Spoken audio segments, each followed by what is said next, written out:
Are you ready to actually take pictures? We've been doing a lot of talking about our equipment and memory storage and all the things, but today we're actually going to be talking about the 3 parts of getting a good exposure for a picture. I want to make it clear it's about exposing the picture properly. It's not necessarily about what makes the perfect photo, because there's really no such thing as the perfect photo, which is so fun about photography because it's all about personal preference. I like to think of it like this. Just like there's no perfect cake, there's no perfect photo. Everyone has a different flavor that they love. And when they like to eat certain kinds of cake, it's the same thing with photography. When you're baking a cake, you need flour, butter, and sugar. Depending on how much flour, butter, and sugar you put in the cake will depend on what kind of cake you get. It's the same thing with photography. You can mix your aperture, your shutter speed, and your ISO. And depending on how you mix those 3 will depend on what kind of photo you get at the end.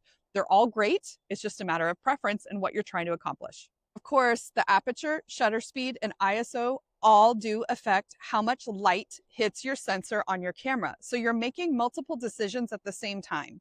Right now, though, we're just going to be talking about aperture, which is how much opens and closes on the lens itself. If you've ever seen photography and they have like shutters that go around in a circle, that's the aperture on the lens. That's the logo a lot of people have used a lot. The hard thing that people have when they first learn photography and aperture is that the smaller the number, like say aperture f1.4, lets in the most amount of light. Aperture 1.4 in the lens looks like this. The larger the number, the less light. So this is what f22 looks like in your lens. This is what f1.4 looks like in your lens. When I have this much open on my camera, there's a lot of light flooding in. So I'm going to have to change my shutter speed and my ISO to make sure I have a properly exposed photo. But of course, changing my shutter speed and my ISO will change the look of the photo. But we're going to worry about that in the next lesson. Right now, the main thing we always have to think about is how much do we want in focus? And that is determined by the aperture, or the f-stop. I'm going to put my camera down for a second. Aperture and what is in focus is relative to distance from the camera. If I were to get up really close to you, what can be in focus, say at f4, will slowly diminish because I'm really, really close. The further away I get, I can shoot at f4 and more will be in focus. You have to think about aperture and what's in focus on a plane.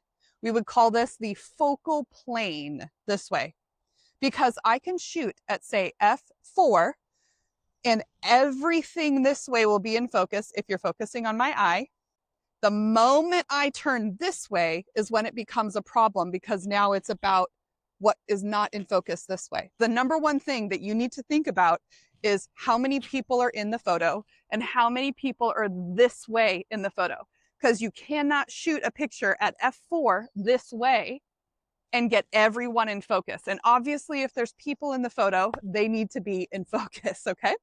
I'm gonna photograph these mugs. I'm gonna show you the difference between shooting each f-stop. So again, the smaller the f-stop, like say f1.4, the wider the lens, or the wider the lens, the bigger the f-stop, f22, the smaller. Now, if you really want to know why that is it's actually a fraction, which I know you're like, wait a minute, I thought I was doing something creative by doing photography, and now you're making me do math. Yes, there is a lot of math in photography if you actually really get into it. It will be in the notes for you to read later if you are a bit of a math nerd and want to really understand the math behind why f22 is smaller than 1.4. We're going to photograph these mugs here as a really great example for you to see depth of field. My camera, my lens, I should say, can go down to f1.4, but I don't suspect that a lot of you will necessarily have a lens that's 1.4 or 1.2, because those are professional grade. They get really expensive, anything below f3.5. I don't expect you to have that. I expect for you to start shooting yours at f4, which is a great shallow depth of field, as we like to call it, meaning that you can get a lot of fuzzy, blurry behind and before. However, when you look at mine, just know you got to pay the big bucks to get that shallow depth of field down to 1.2.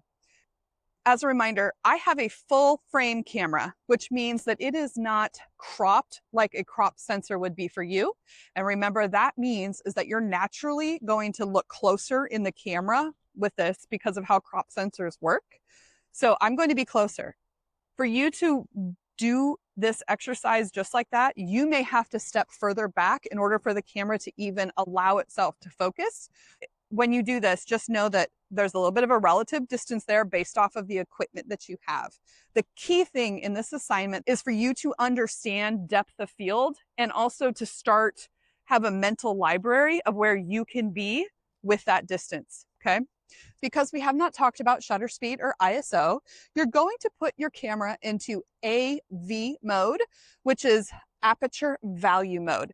What that does is it says, hey camera, I want to control the aperture, but I need you to give me the ISO and the shutter speed so I have a decent exposure. Every single camera is different in how you find that feature.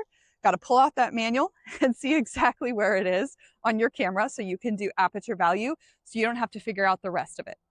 I'm going to start at f1.4. Again, your lens will most likely not have that. Just start at the absolute lowest f-stop that you have, which is the lowest number on your camera.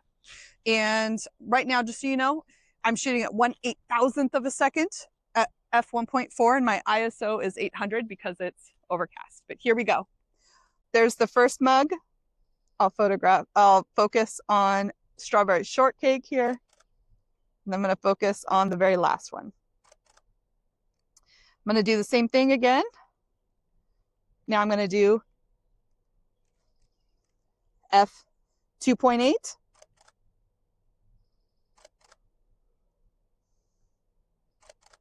Okay. f4.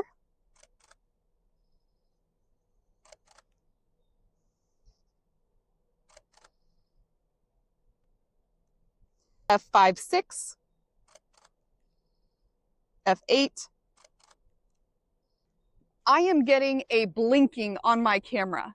And the reason why it's blinking at me is because I have said you must use this f-stop, but because it's so dark outside and I'm going up higher in the f-stop, which means there's less light hitting the camera, that the camera's saying, I can't get a good exposure. So I'm having to change my ISO in order for you to even see what a good exposure is here. So I'm upping my ISO to 6400, which is pretty high, but at least now you'll see a better exposure with it. So now I'm up at ISO 6400 with f10. I need to go up to f11 here.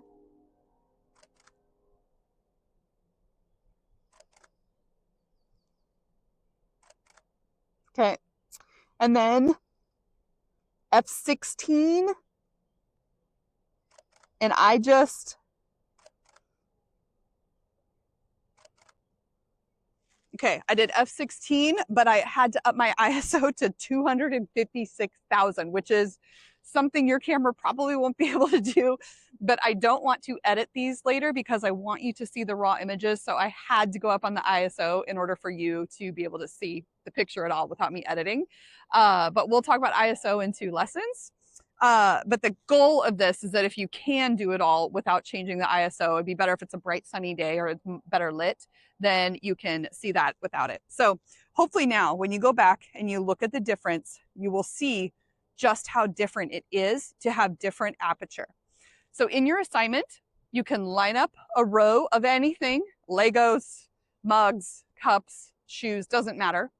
And you want to do this where you can photograph each one so you can understand it. A bonus part now, if I go out here like this and I take the exact same photo all over again, if I go back down to, say, f4, or I'll do f1.4 again, and you'll be able to see what's in focus because I've stepped back. Here,